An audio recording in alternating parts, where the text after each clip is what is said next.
Hey friends. I hope you're all doing well today.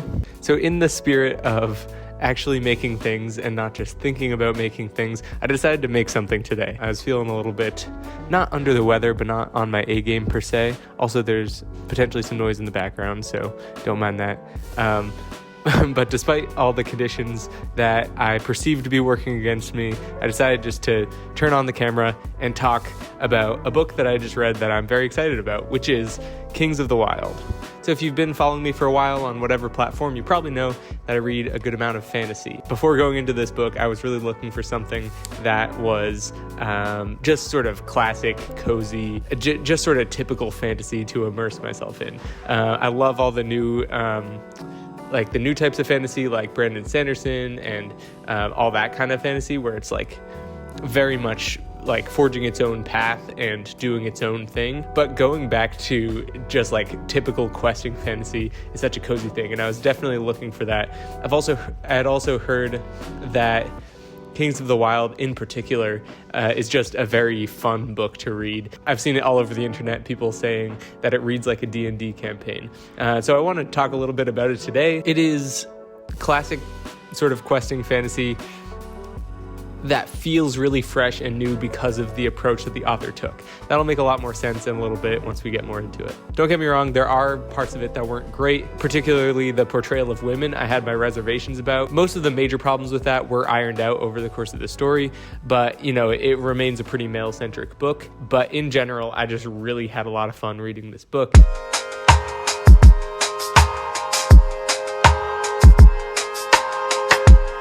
I've got some notes here, occasionally referring to these. Okay, so like I said, there are a couple problems with it, particularly with the portrayal of women, that caused my opinions of this book to massively fluctuate multiple times throughout the book. At about the 30% mark, I was like, I might DNF this because I just couldn't get behind the motivation of the characters. But by the end of the book, I could not deny just how much fun I had reading it and how attached I was to the characters and just how good it made me feel to read. So if you're not familiar with the story, Kings of the Wyld follows Clay Cooper, who is a retired mercenary. So in this world, there are lots of mercenaries. It seems like there are lots of mercenaries who get hired out to do jobs like killing monsters and saving people, and all sorts of fantasy jobs get hired out to these mercenaries. And mercenaries typically travel around in bands. And so Clay Cooper was formerly in a band called Saga, which reached like rock star fame. And it's kind of cool because Nicholas Eames actually takes a lot of inspiration from the music that he loves. Kings of the Wyld is focused on like the 70s music scene, is how like the aesthetic he was going for. So Clay Cooper is a retired mercenary who is part of this legendary band. One of his former bandmates comes around and tells him that they're trying to get the band back together for one last vitally important quest. Being a family man now, he's pretty hesitant to join his friend, and it seems like a pretty impossible task at hand. He's got a dilemma on his hands. I'm not going to tell you specifically what he does, but I think you can probably guess. The mainly interesting thing here being that this is a book that follows middle-aged characters. Fantasy is almost always like young 20-something-year-old protagonists who are at like the top of their physical game, but it's kind of fun to read an adventure where the characters have backaches, and hearing them talk about the glory days is so cool, because while we see them on a cool adventure, we also get to hear about the even cooler adventures that they had in the past, and it kind of gives us this sort of sense of how legendary they truly were and how they've aged. So it's a very, very cool, refreshing perspective on fantasy as a whole. So in terms of like the D&D-ness of it, I think that's accurate, and I also think it's like an overused comparison because, there's only so much that a story that's written from one perspective can be like a D&D game. Like, it's not exact. But I think that sentiment comes from the fact that it's goofy. There's a lot of like funny moments and joking parts that make it feel like that. It doesn't take itself too seriously, which is a very D&D aspect of it, I think. And that sentiment is really carried through in Kings of the Wyld. Also, Eames draws, I think it's Eames.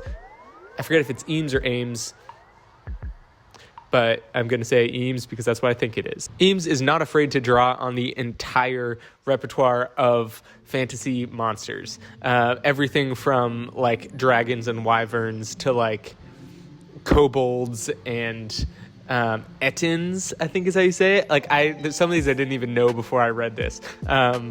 There's lots of talk of owl bears, which is kind of a running joke throughout the book. The fact that there is a running joke throughout the book makes it kind of D&D-ish in its own way. I think there's a vacuum in the background. Sorry about that.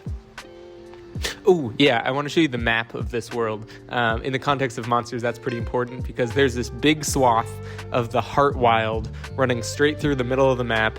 Well, I guess it's kind of off to the side.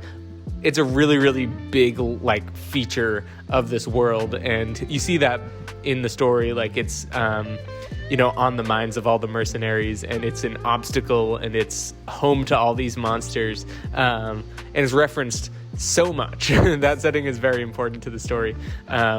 So I wanted to show you this map just to give you a sense of that. Like, the size of the Wyld on the map is proportional to its importance to the story, I'd say. So yeah, Eames does a fantastic job of characterizing these characters.